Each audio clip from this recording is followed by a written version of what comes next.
I'm sure you've seen some of your favorite YouTubers or streamers play this game, and it's making its rounds around the YouTube sphere, so I thought I'd throw my hat into the mix. I was introduced to my house through a streamer I watched and started playing it. I was intrigued by it, so I decided to watch the PowerPaks video on it, but changed my mind and wanted to play it myself. I was immediately drawn into it, and when I had finished, I left with a good impression.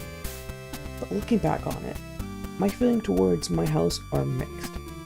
On the one hand, the mod is undeniably impressive. On the other hand, the structure of the game is flawed, to say the least.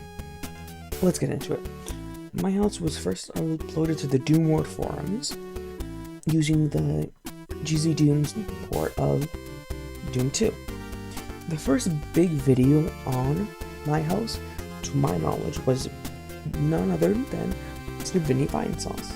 Although this video was popular, garnering around 400,000 views, it would pale in comparison to the video by Pack. It's currently, at the time of recording, at 4.4 million views. This would skyrocket the WAD to new heights with people checking out. Many people check it out. There's lots of videos on it. My house is about, you could probably guess, a house. But what if it wasn't? Hey, Sauce, it's Gigi here. Have you ever considered that a house is also a home? But what happens when that house no longer feels like a home? My house starts with you at the titular My House.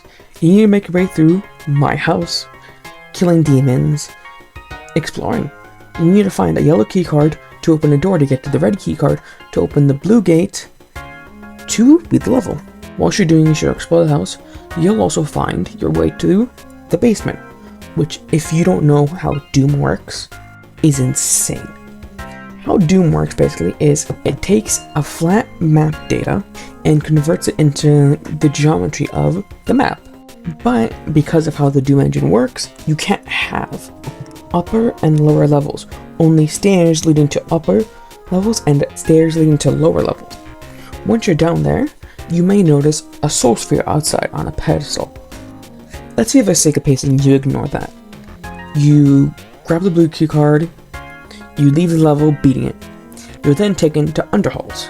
You play through it grabbing the super shotgun, but beating Underhalls takes you back to my house. You're in a loop, and unless you do something different, you'll be stuck in a loop. Let's circle back to the soul sphere that I mentioned earlier. If you go to go outside to grab it, it's not there anymore.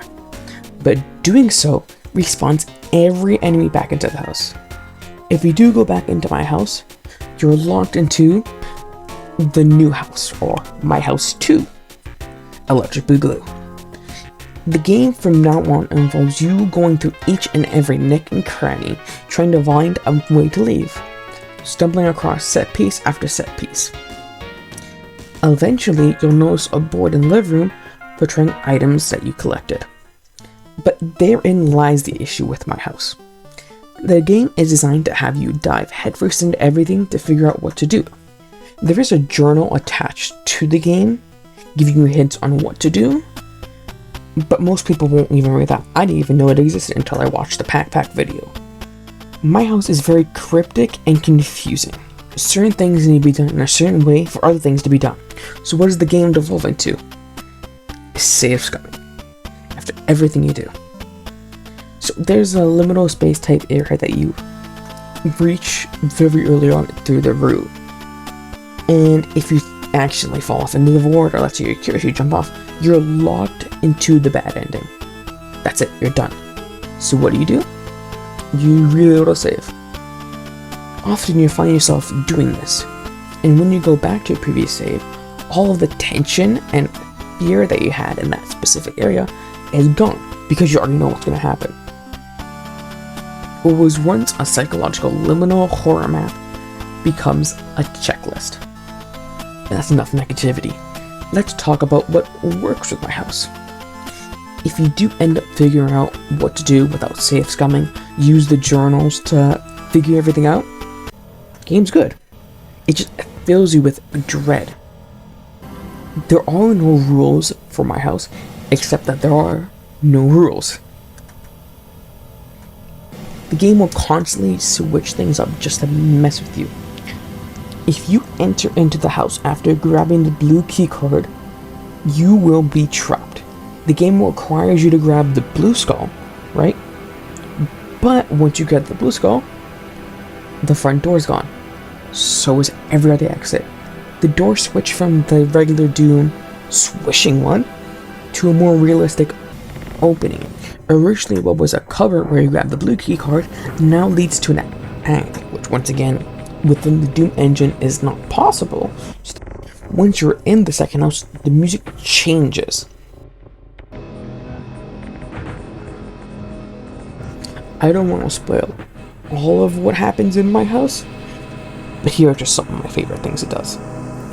Animations in Doom are purposely like 2 frames just to cut down on animation, but eventually the game switches it up, adds more frames to your animations, and just makes it look more smoother, which normally would look good, like wow, there's more frames. But because you're so used to the choppy animation, it throws you off. Let's say you're getting tired of being stuck at my house. If you no-clip out of the house and into the exit, you'll be transported to literally the back rooms. But these are just some of the cool stuff it does. But don't let me spoil all of the fun for you. If you haven't watched the video on it and this does interest you, go and check it out. It's great. It's about 2 hours of playtime. It's free. Let me reiterate that. It's free. So go check it out. Don't let me stop you from enjoying the media. I get that horror is subjective at all. What you may find scary, I might not. What I might find scary, you don't. And in the moment, my house did pull me in. It did scare me. But it never kept me scared. One of the issues of relying on absurdity for your horror. But if you don't find an issue with that, all the power to you. Media is meant to be enjoyed. And if you enjoy something despite its flaws, all the power to you. I just want to talk about this House.Wad that everyone keeps talking about, give my perspective on it. Despite everything I've said about it, my house is still undeniably ambitious and impressive. If your takeaway from this video is, if anything, is that media, regardless of the flaws, can still be praised for its ambition and sheer ingenuity. My house, despite everything I've said, despite all of its flaws, is a good game. One that tells the player what it wants to tell you in a way that it wants to tell it. Whether you want to listen or not, that is entirely up to you.